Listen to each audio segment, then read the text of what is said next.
आज की इतनी सी खुशी में हम एक अपनी प्यारी सी एक छोटी सी इतनी सी खुशी को बुला रहे हैं जिनका नाम है आयशा मेहर, और जोरदार ताली से स्वागत कीजिए आयशा जी का।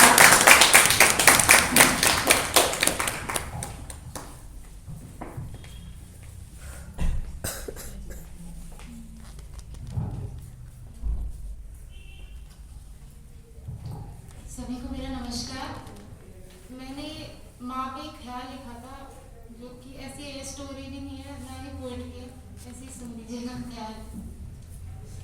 सुबह उठते ही माँ की खटर पटर चालू हो जाती है, भले ही वो सब रात को सबसे आखिर में सोती हो कि सब ठीक ठाक है कि नहीं, गेट पर ताला लगा कि नहीं, कुत्ते को ठीक से पानी दिया कि नहीं, कपड़े अंदर रखे कि नहीं। यूं तो लिस्ट लंबी हो जाएगी मगर ये सब करके सोती हूँ। उसके बाद भी आखिर में नाम होता माँ के कि हे भगवान मेरे बच्चों को सही सलामत रखना। सोते हुए भी माँ भूलती नहीं हर दिन की अपनी दुआ, भले ही माँ सब भूल जाए मगर माँ भूलती कहाँ कुछ है। हर कोई आराम से अपने समय के अनुसार उठता और सीधे तैयार होने को ही होता।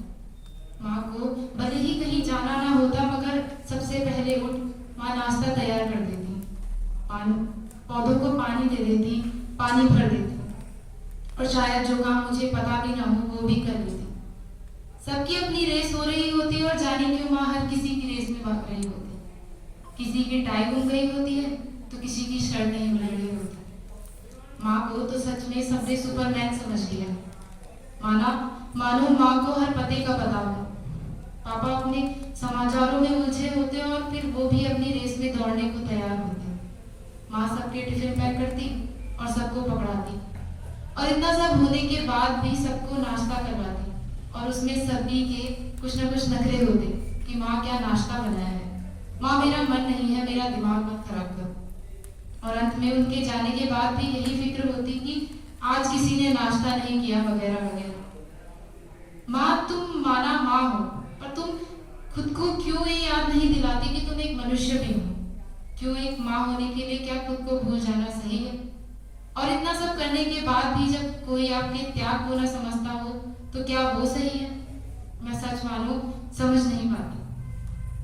माँ तुम इतनी बेख्याल क्यों हो जाती हो केवल अपने ही वक्त?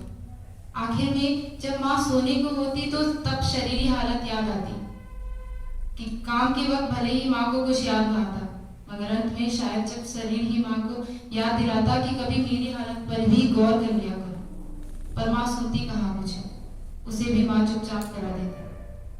पर कहना था माँ तुम्हें कि कभी हमें छोड़ कुछ भूला करो, वो रेस जिसमें तुम दौड़ती हो उसमें खुद के लिए भागा करो। जरूरी नहीं तुम्हें हर चीज याद रखनी है, जरूरी नहीं तुम्हें पहले निवाला हमें ही दिलाना, और जरूरी नहीं पहले तुम हमारे सपनों को जियो, जरूरी बिल्कुल भी नहीं कि तुम त्याग करके ही महान कहलाओ। चाहती हूँ माँ कि तुम भी चीजें भूला करो, ख्वाहिशों को तवज्जो पहले खुद की रखो, अपने आप को तुम भी तराशो, तुम भी कभी नादान बनो, मेरी माँ नहीं कभी वो अधर लड़की बनो जो शीशे में खुद को निहारती है, अपने शौक को जो जिया करती है। और जिंदगी ने तुम्हें बहुत से किरदार दिए हैं, उनमें अपना किरदार सबसे अहम होता है। मैं नहीं चाहती तुम वो किरदार कभी हो। शुक्रिया।